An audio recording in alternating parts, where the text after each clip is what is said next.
of service to Israel. During Israel's War of Independence in the late 1940s, he was responsible for arms purchases and recruitment.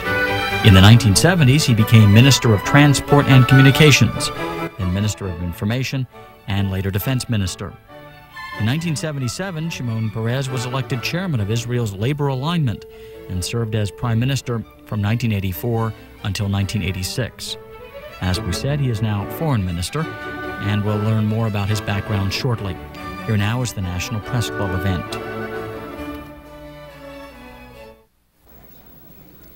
Good afternoon. Welcome to the National Press Club. My name is Gil Klein. I'm a national correspondent with Media General Newspapers and Vice President of the club. I'd like to welcome club members and their guests to the audience here today, as well as those of you who are listening to us on National Public Radio or watching us on C-SPAN. Before introducing our head table, I would like to remind our members of some upcoming speakers.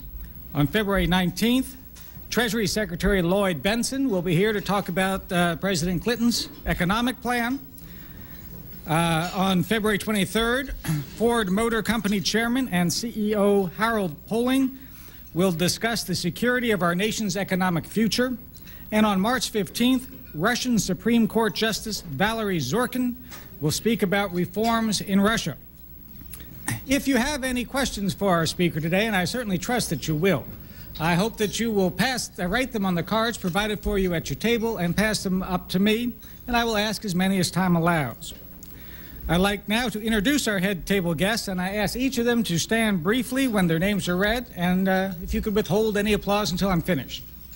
Starting on my left is Jeffrey Winograd, editor of Focus Israel newsletter.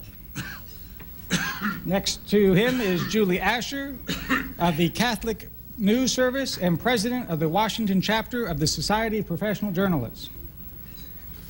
Next is Eitan Ben-Shur, deputy to the Director General of the Israeli Foreign Ministry. Next is Allison Kaplan of the Jerusalem Post. Next is His Excellency Ambassador Itamar Rabinovich, Israeli ambassador. Skip over our speaker for a moment to Reginald Stewart, who is the assistant news editor of Knight Ridder newspapers and chairman of our speakers committee. Next is Jonathan Salant of Syracuse newspapers and a member of our speakers committee who organized today's luncheon. Next is Deborah Kalb of the State's News Service, Wes Pippert of the University of Missouri Washington programs and a former UPI bureau chief in Jerusalem. And finally, but certainly not least, Joseph Polikoff of American Jewish newspapers, their Washington correspondent.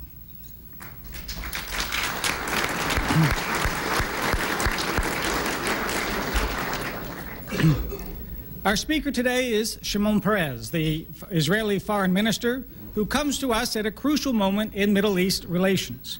This week, the new Secretary of State, Warren Christopher, heads to the Middle East to see if peace talks between Israel and its Arab neighbors can be resuscitated after the crisis created when Israel expelled nearly 400 members of a militant Islamic movement. Last Saturday, Israeli Prime Minister Yitzhak Rabin declared the crisis over after an agreement was reached between the United States, the UN Security Council, and Israel to allow 101 deportees to return immediately and the remaining 295 by the end of the year. But the Palestinians are not sure they want to sign on. According to AP stories that I saw just before this luncheon, Mr. Christopher said that he was not optimistic that he could get both sides back to the bargaining table during this trip he's taking. In his visit to the United States to meet the new administration, Mr. Peres has been talking a lot like Bill Clinton. Change. We have to change the agenda and build a new Middle East, he said Sunday. The word came up no less than 9 times, but in an area where some of the problems go back 2 millennia, change can be difficult to attain. Mr. Peres has spent his entire adult life in Israeli government and politics since its war for independence. His parents brought him to Palestine as a child from Poland, and he helped found a kibbutz in the Jordan Valley before the State of Israel was established. A protege of David Ben-Gurion, Israel's first prime minister, he was first elected to the Knesset in 1959 and served as prime minister himself from 1984 to 1986. He was instrumental in uniting factions to form the Israel Labor Party in 1968, and he led the opposition in the Knesset from 1990 to 1992 when Labor returned to power. Now, as foreign minister, Mr. Peres must wrestle with the crucial questions of Israel's position in a changing world that no longer focus on superpower rivalries. Is peace in the Middle East now close to reality? And what must Israel give up to attain it? Mr. Peres, we are certainly anxious to hear what you have to say. So, ladies and gentlemen, please join me in a warm press club welcome for Israeli Foreign Minister Shimon Peres. Thank you very much.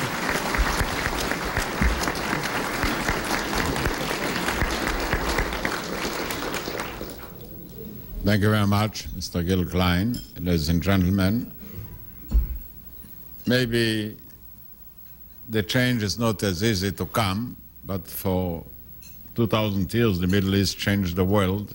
Maybe now the time has come that the world will change the Middle East, because we live in a changed world.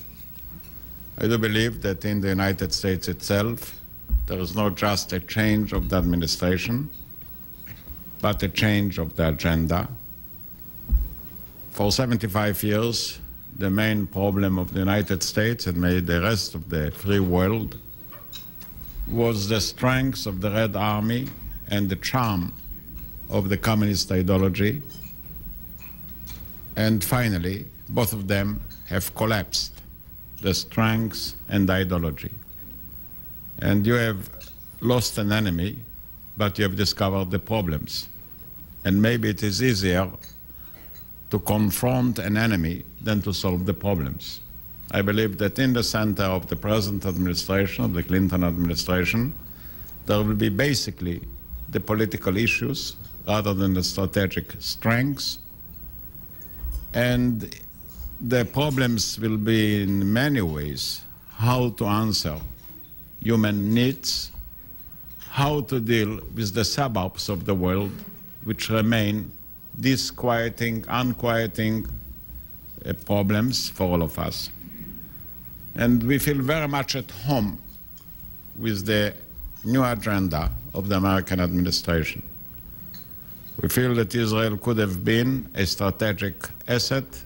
Today we can be a political party to bring in freedom, security, and promise to our neighbors and to ourselves. We too, we have a new government, relatively speaking. We are entering the 7th month of our existence.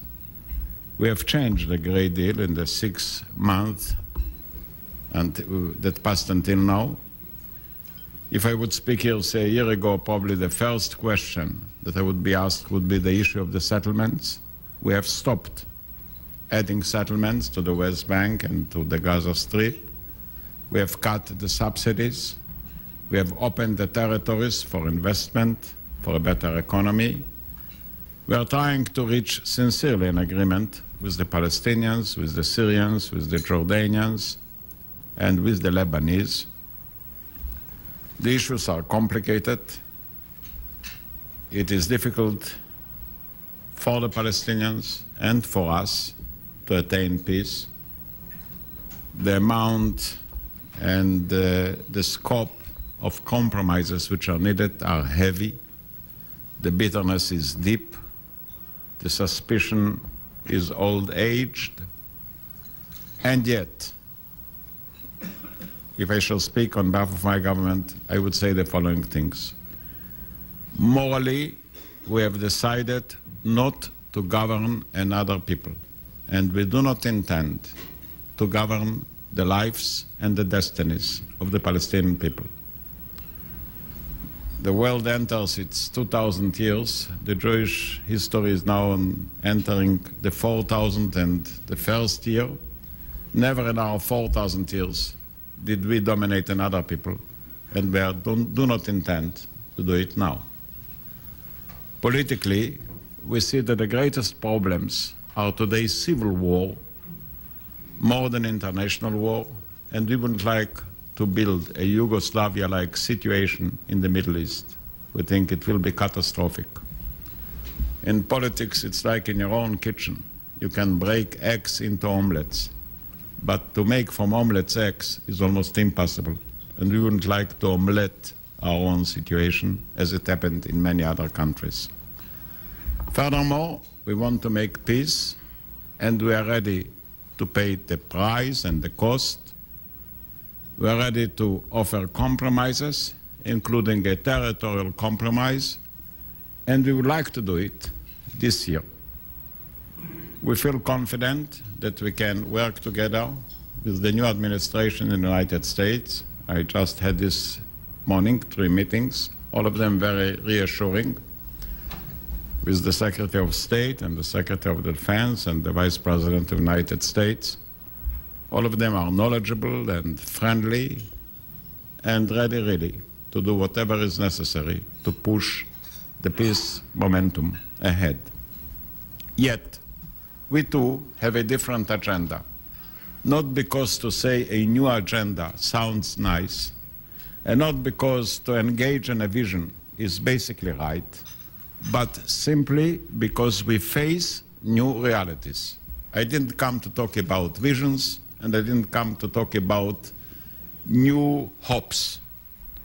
What we are trying to do is to answer the calls of a changed world, not a world which is going to be changed, but a world that was already changed. And we have to answer new problems and provide new solutions. Shall go straight to the problems. How do I see them, and what are the answers required? From a security point of view, if until now we have had to face the range of tanks and the altitudes of planes, today we have to face the range of missiles and the strength of non-conventional weapons. We cannot permit ourselves that the range of our defenses will be shorter than the range of the menaces that we are facing. And from that point of view, I cannot see a real security for Israel and for our neighbors without adding to the national securities a regional one. And the regional security, contrary to the national security, cannot be based just upon weapons. It must be based upon policies. There is no military answer to the non-conventional weapons, and there is no a frame that can cover the distances and the lengths of modern missiles threatening different countries. So we have to reach a new understanding and do it before it will be too late. Then there is a danger of having a combination of a fanatic perception or concept combined with modern arms. I wouldn't like to criticize the Islam, but I would like to express my worries about the fanatical wings which exist in the Islamic world, particularly the Iranian one. When I'm listening to the declarations of the Iranians, I feel that they think that Israel is a sort of a collective Suleiman Rushdie, that they can do to us what they are trying to do to him. And they are financing this sort of threats and violence all over the places. They are financing the Hamas organization, they are financing the Hezbollah, they are financing the troubles in Sudan, they are threatening the stability of Egypt, of the North African countries, and they do not believe that fundamentalism is a new religion. Fundamentalism basically is a protest against poverty, against corruption, against frustration. And if we want to stop it, we have to have a good look to the roots of the fundamentalistic movement. The roots are basically economic. When we look at the present situation, the map of poverty and want in the Middle East and the chart of the development of poverty and want in the Middle East, we feel that we have to take immediate steps, either to stop it or limit it. In the Middle East, to give some basic figures, we have today 240 million Arabs. In the year 2010, their number will be doubled. There will be 500 million Arab people. They possess an important part of the surface of the globe, 13 million square kilometers, which is 1/12 of the surface of the globe. But 89% of it is already desert. And of the remaining 11%, they are going to lose a quarter in the coming 7 years. So we can see that the fertility of the people is going up, the fertility of the land is going down, which means more poverty, more want, more frustration, more protest, more bitterness, more belligerency, more dangers. In order to fight the desertification of the land, we need more water. This is the main instrument to heal the sickness of the land. And actually in the Middle East we are shorter of water than we are short of land. And water is apolitical. The rivers do not follow the frontiers. The rains don't go through the customs. The water in the belly of the land moves from one side to another side like a troubled baby. And they do not recognize political maps and all the visions. If we want to fight the desertification of the land, we have to have a good look on the water, to distribute the available water, to produce new water, to save the use of water, and really try to produce food and promise for a fastly growing situation. Even in the negotiations that we are conducting today, we may discover that we have reached an agreement on territories and borders, but we didn't reach an understanding on irrigation and water, and then everything will be stopped. So actually, we have to change not only the security concept of the Middle East, but also the economic outlook. The Middle East does not need more money. The Middle East, like many other regions, needs an economy that produces life, that produces money, that produces hope. And maybe, like in Europe, and like in many other quarters, we have to build a common market in the Middle East. The Europeans have started with steel and coal. We may have to start probably with water and tourism, because tourism can become an immediate industry, providing a great deal of jobs. And our forefathers were kind enough to prepare the infrastructure for tourism, pyramids, holy places, nice landscape, a good sun. And what we have to do is to tranquilize our own region and invite tourism, which will introduce more tranquility in the midst of a troubled land. Then again, I do believe that all told, the real and the great promise of our time is the victory of the democratic system. I do not know a real successful economy which is not based on a democratic way of life. A political democracy where you elect your leaders, and an economic democracy where you select your commodities. It is a competition in freedom which mobilizes the energies and imagination of the world. Anyway, undemocratic systems are so expensive. You need a secret service, which is costly and ineffective. You need a shining army, which is a waste of money, even if you don't have an enemy. You need censors, you need suspicion, you need oppressions, and they kill every initiative. We have a partner to the introduction of democracy in the midst of our life, and that is modern media. I think every person today is equipped with a Trojan horse at his home, the television, that tells us uncensored stories. I think the media played a tremendous role in bringing down communism and dictatorship. And we hope to introduce a democratic system gradually in the Middle East as well. Here, the partnership is ideological, not just economic, and not just strategic. Occasionally I think to myself, my God, the Lord has provided us with the two most important commodities in our lives, free of charge, and that is fresh air and real freedom, and we misuse both of them.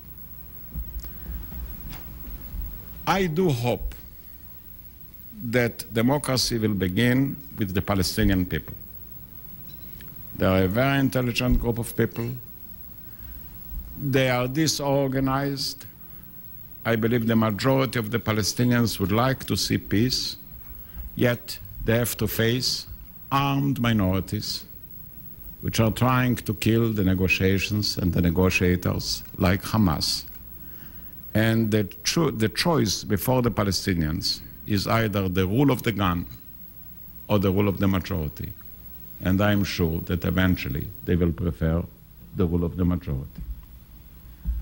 Declaring a war against the desertification, trying to tackle the roots of Protestant fundamentalism, providing security to all nations and to our children, participating in a wider effort of the free world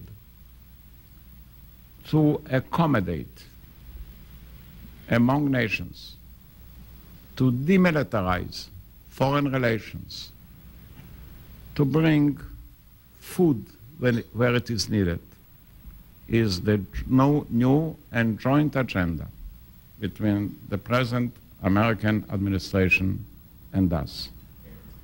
We have suggested to build a joint commission for high technology, having on top of it the call to fight the desert. We are willing to cooperate in many of the needed countries with our experience and knowledge. We would like to become a contributing country. We are willing and ready to cooperate in the great political effort to bring peace and tranquility and good neighborhood to all the people around us. Our agenda, if I may conclude, is rather poetic: to take out the desert from the land, the salt from the seas, and the violence from the people. Thank you.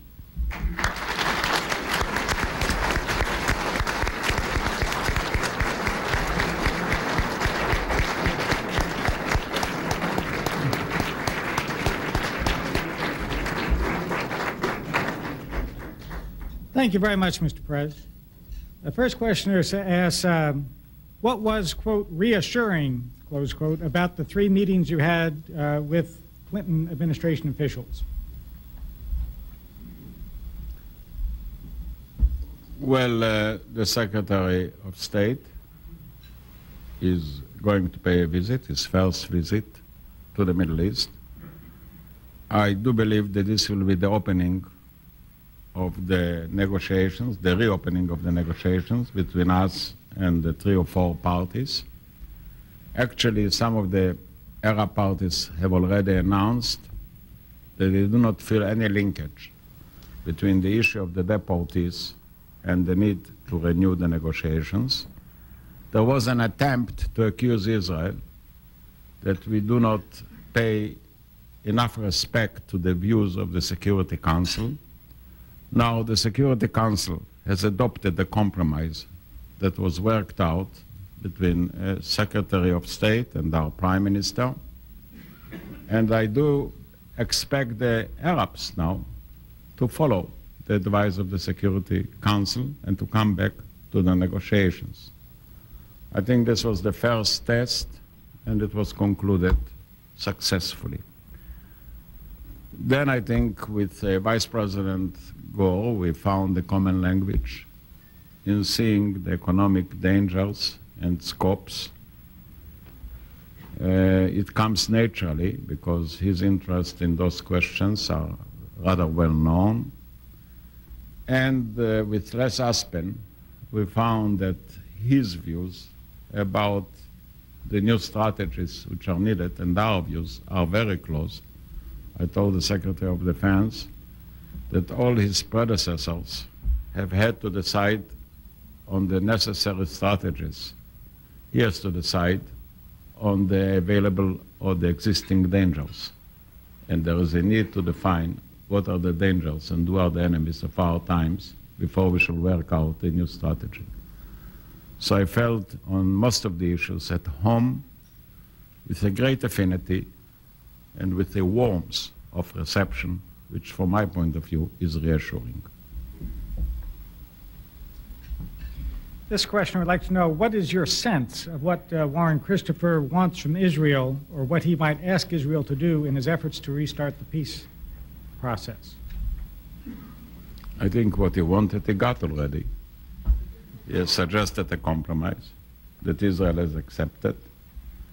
And I didn't feel that there was any more requests for more concessions. And now I think all of us have to work as well as we may to convince the only reluctant party to return to the negotiating table.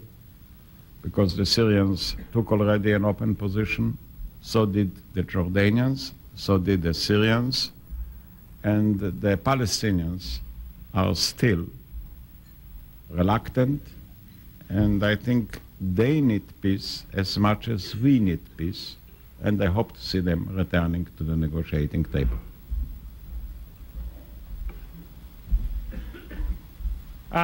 What do the Palestinians need to do to entice Israel to grant them real autonomy, to agree to a Palestinian state? With the Palestinians, we have three different questions: a map, a calendar, and a partner. The Palestinians and us did agree not to go straight ahead to the permanent solution, namely, not to embark immediately upon designing a map. We feel very strongly that if we shall start with the issue of territory, we shall not advance very much. Still, the bitterness and the opposition to accommodation is very deep and very strong. So we have decided and agreed to solve the Palestinian problem in two steps, in an interim agreement and in a permanent agreement. At the interim agreement, we suggest a calendar. At the permanent agreement, we suggest a map.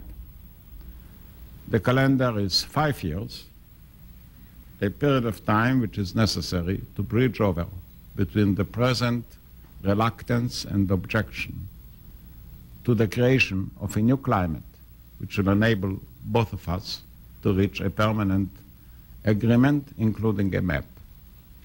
I read a quotation by an American poet which I liked very much, saying that what is a peer?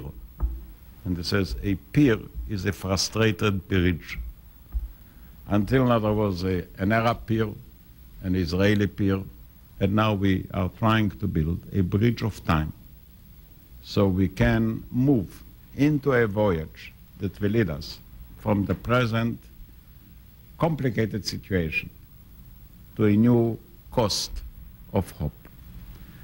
Then I'm coming to the third point, which is, in our eyes, the most difficult one. The Palestinians do not have the authority that goes naturally with an elected majority. I do believe, as I have said, that the Palestinians who are in favor of negotiations are a majority among the Palestinian people. But yet, they are being faced and endangered by armed minorities. And what they need, in my judgment, is to establish a real majority. You know, many people say, why don't you recognize the PLO? Why don't you recognize Arafat? It is not for us to recognize the Arab leadership, to elect the Arab leadership, or to nominate an Arab leadership, the Palestinians. It is for them to do so. And the only way, the only serious way to do so is to elect their leadership. If they will do it, they will have a partner, and we shall have a party to negotiate with. And that, I believe, will enable us to implement the first part, which is self-government and the interim solution. Put these two questions together. Should Israel give back all or part of the Golan Heights in exchange for peace with Syria? And what are the dangers in unilaterally making Gaza an autonomous region? With the Syrians, we have three other questions, and that is peace, security, and territory. May I say that when it comes to territories, the Syrians are very specific and very earthly. They want us to withdraw completely from the Golan Heights. When it comes to peace, they are very heavenly. They are talking about peace in general terms, like, for example, a peace without embassies. They say they don't have embassies in Kazakhstan, but I never heard that Syria has attacked Kazakhstan, or the Syrians are asking the Kazakhstanians to give them back the Golan Heights. And we say, first of all, please come down to earth and be specific on your concept of peace. The second thing is security. I mean, we are on the Golan Heights because we were attacked 4 times, and we cannot make there any move before we shall be sure that we can secure our people and our land. I know that the Syrians too have a problem of security, which we do not deny. The Golan Heights is rather close to Damascus. And we say, let's sit down together and look for an alternative arrangement to answer the needs of your security and to answer the needs of our security. The withdrawal will be a result of those 2 points, the nature of peace and the parameters of security.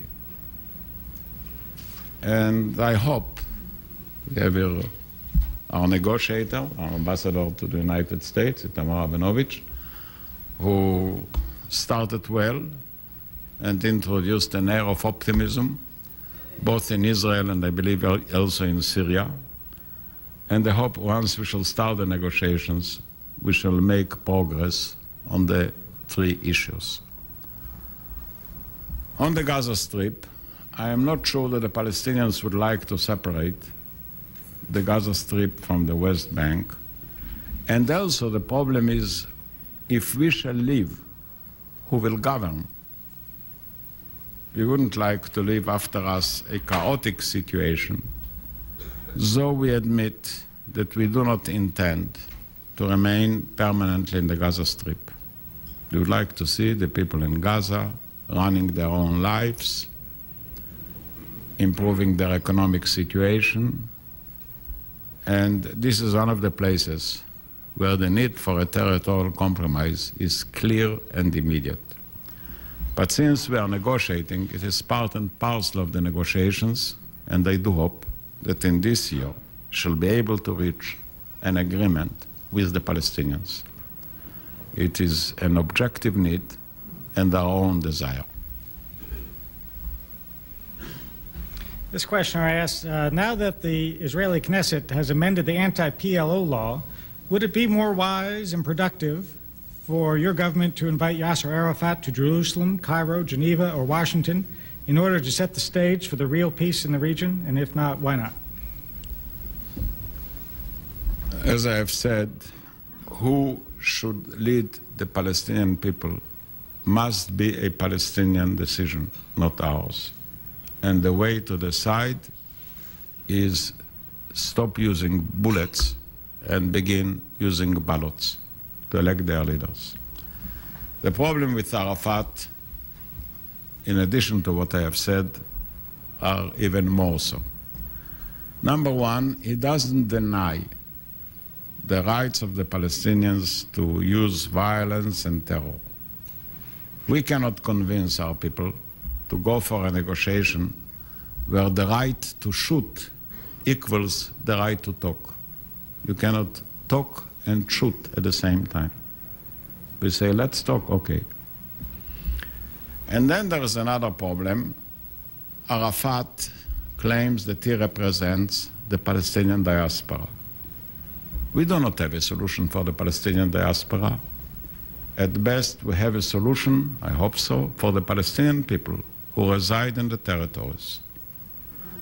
And negotiating with Arafat means to negotiate with the Palestinian diaspora, which is by far a wider question that the territory at question can answer.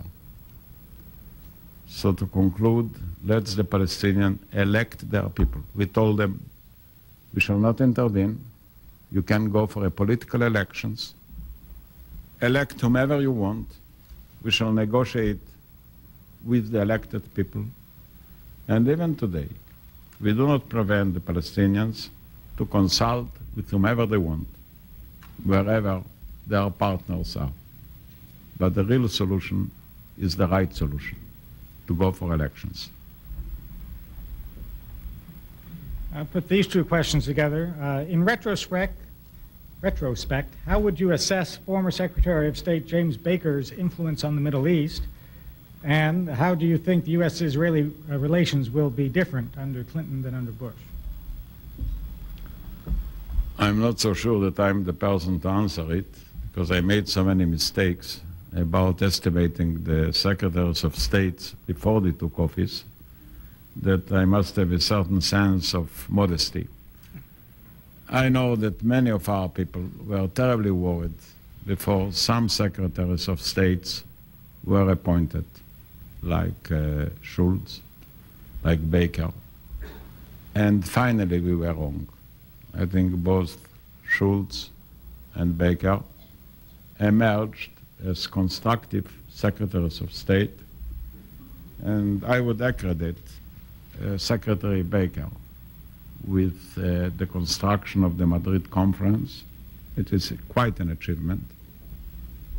And I have also respect for the outgoing president, President Bush. I think he too contributed a great deal to the security of our country, to the ingathering of our exiles. Bush was in charge on behalf of the American administration for Operation Moses and Solomon, bringing in the Ethiopian Jews to Israel.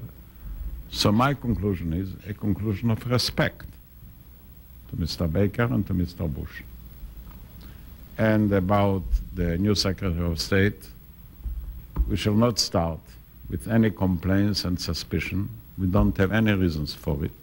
I do believe the Secretary took his duties with great seriousness and friendship, and we look forward with hope for a real cooperation. This questioner says that the head of the Palestinian delegation to the peace talks claims the U.S. government, in a 1991 letter of assurance to the Palestinian delegation, said it would support the creation of a Palestinian state if all parties to the negotiations agree. Is this a change of U.S. policy? I'm not aware of such a promise, and then I'm not aware that all parties do agree to have a Palestinian state. So I do not see where the promise was broken at all. I personally believe that the real solution for the Palestinian issue in the future, in the negotiation for a permanent solution, is the creation of a Jordanian-Palestinian confederation and not a separated Palestinian state. Because the land is so small that we would like to see the West Bank and the Gaza Strip remain in the future demilitarized. We cannot have a hostile army in the gates of Jerusalem and in the hearts of Israel. And I do believe that many of the Jordanians and the Palestinians would comply with this sort of a solution. But I agree that the United States has promised all parties not to impose a solution. And that is the reason why we are looking for an agreed solution, not an imposed one. What is the Israeli position on a confederation of Jordan and Palestine? I just said positive. And, you know, we would go even for a triangle, Jordanians, Palestinians, and Israelis, to have actually two frameworks, an economic confederation that will comprise all the three of us, and the political confederation that will comprise the two of them. As we see the world, economics are becoming global and politics remain national. So maybe we need two different solutions. To have an economy that will support the people and to have a policy that will enable them to remain what they are, with the right to be different from one or the other. I had a couple of questions on U.S. aid, because the President Clinton has asked all Americans to make financial sacrifice in order to lower America's budget deficit. And yet Israel is asking for all the $3 billion in U.S. aid. How can you justify this, especially with the continued and escalating violence in the territories? Well, I think the definition of foreign aid suffers from a narrowness of understanding. Actually, the United States is spending a great deal of money in keeping its armies in Europe and Japan. I think it comes to something like $90 billion. And Japan or Europe are not facing an immediate danger, nor are they in the same economic situation like Israel. Yet, we have never asked for American soldiers. We have never asked for the American army. We are being supported by buying, with American assistance, arms from the United States of America. So first of all, let me say, the minute we shall arrive at the European situation, we shall have peace like in Europe, I assure you that we shall give up the foreign aid. Until then, Israel is charged with 3 or 4 extra burdens. A, the cost of our defense is 15% of our GNP, compared with 4% in Europe, 1% in Japan. Secondly, we have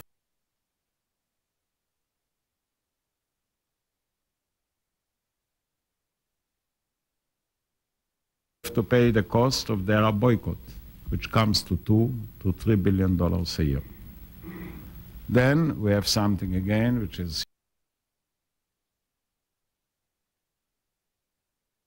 unique, and that is the bringing in of immigration from Russia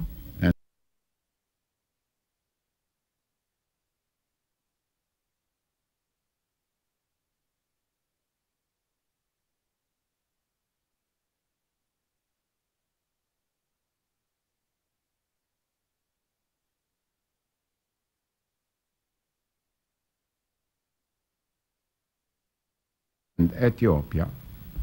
We brought in the last 2.5 years close to 500,000 people.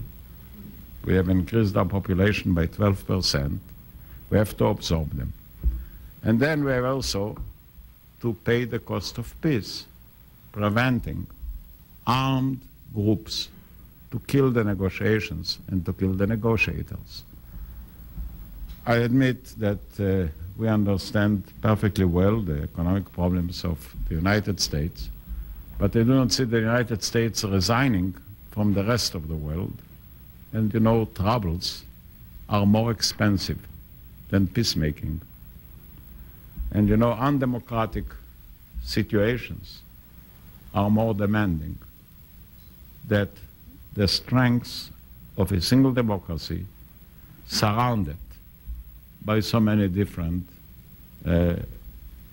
systems. Now, the aid went down anyway because of the inflation on the one hand and the cost of arms on the other hand. The American inflation is in between 2 to 3%. So since 1985, the purchasing power of the $3 billion went down by 30%.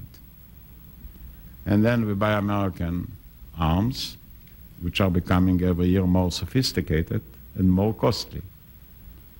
So actually, while the number or the figure remains the same, the story differs from year to year, and more of a burden is being put upon us.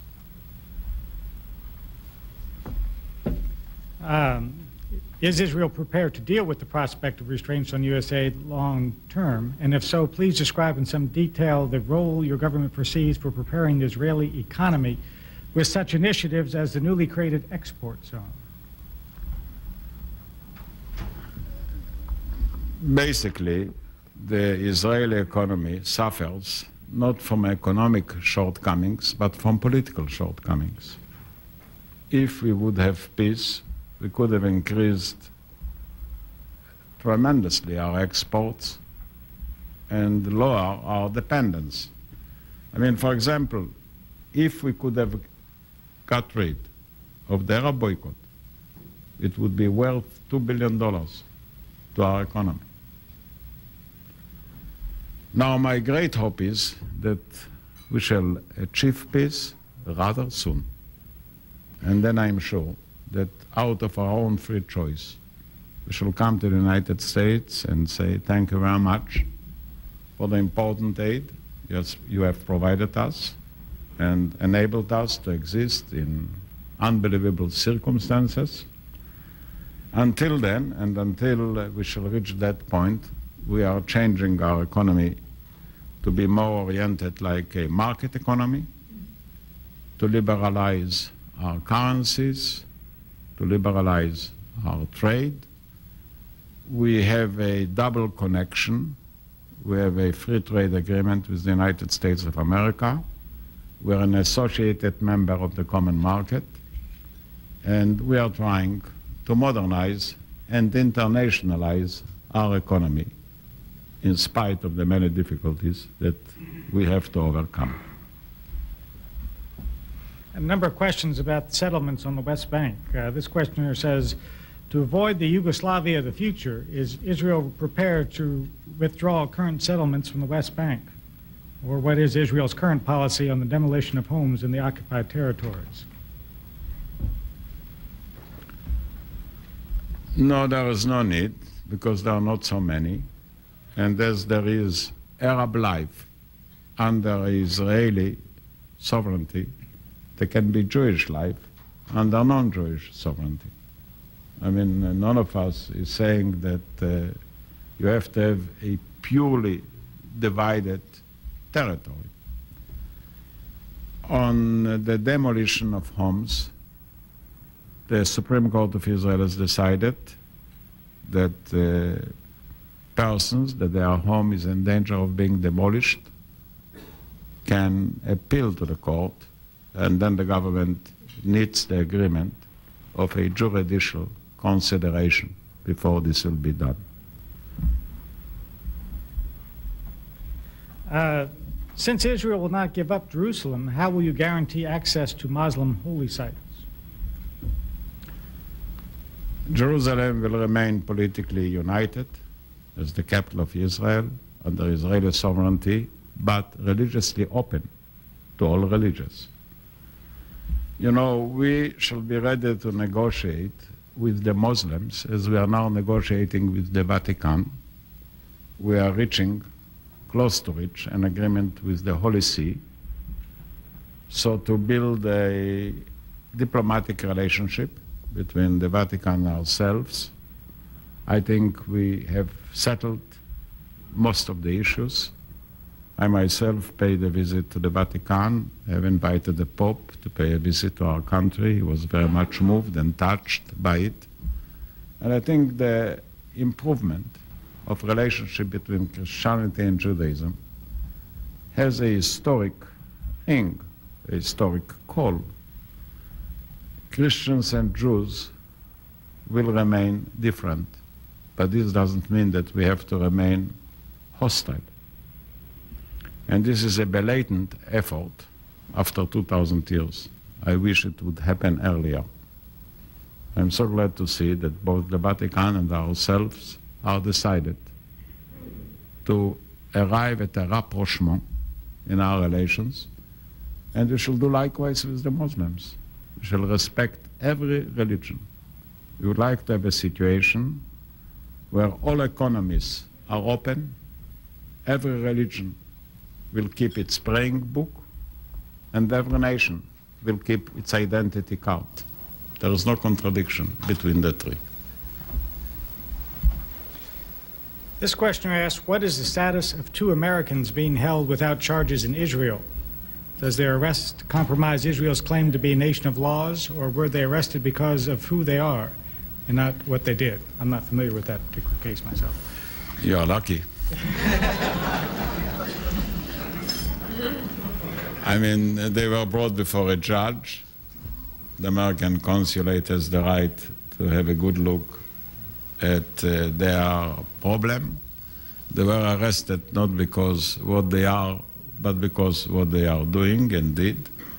They came to encourage a little bit, financially and otherwise, the Hamas organization.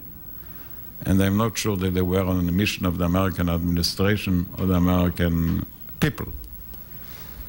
They will be put to court like anybody else, and it will be for the judges to decide.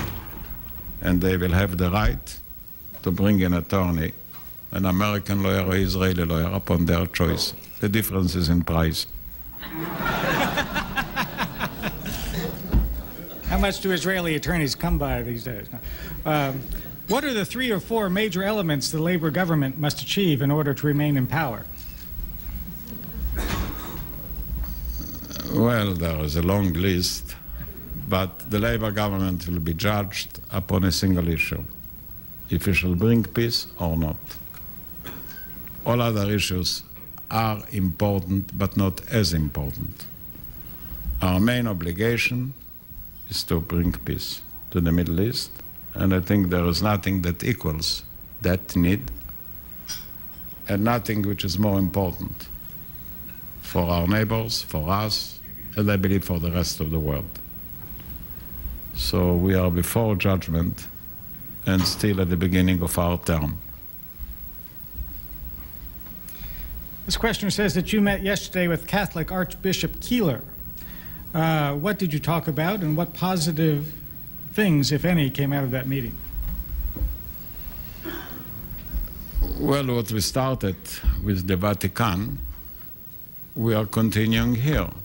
I met with Cardinal O'Connor in New York, with Archbishop Keeler here in Washington. We are trying to reach an understanding, generally and specifically. You know, we are tired to live under the impression that the world is against us and we are against the world. For the first time that Israel is enjoying a diplomatic globe which equals the geographic globe. Until now, almost half of the nations rejected us and ignored their relations with Israel. But now we have established relations with China, not a small country. We have had the foreign minister of China visiting Israel, and in an after-dinner speech he remarked that, relatively speaking, and being a Chinese, he must admit that Israel is not a very large country. I agree to this estimation. and they cannot escape their greatness, we cannot escape our smallness, but both of us can escape the isolation. And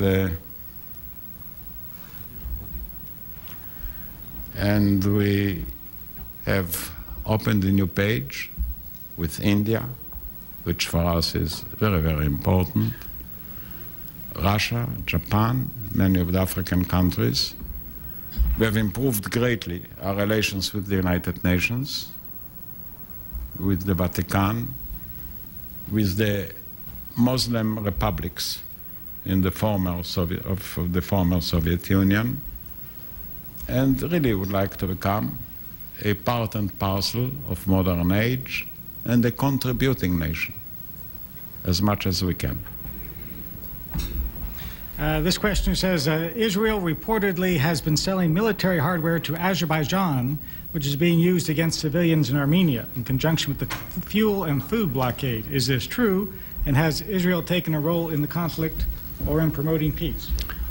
Time has come to correct the reports. The reports are not true. Oh, they're not true. Okay. Well, thank you. Before asking the last question, I'd like to present you with this book, The North American Indians and Early Photographs, written by Press Club members, and also a certificate of appreciation for appearing here today. And for our last question, I'm looking through here quickly. Looking ahead, what will the map of Israel look like in 10 years? Do you have any, can you look into a crystal ball? Scientifically universal, economically regional, and otherwise Jewish.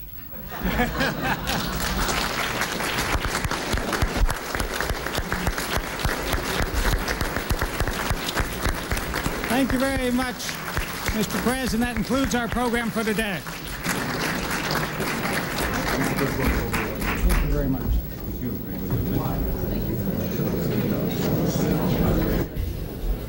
Send your questions and comments on this program to the National Press Club Library at the National Press Building. That's in Washington, D.C., and the zip code is 20045. Coming next, a break for some schedule information.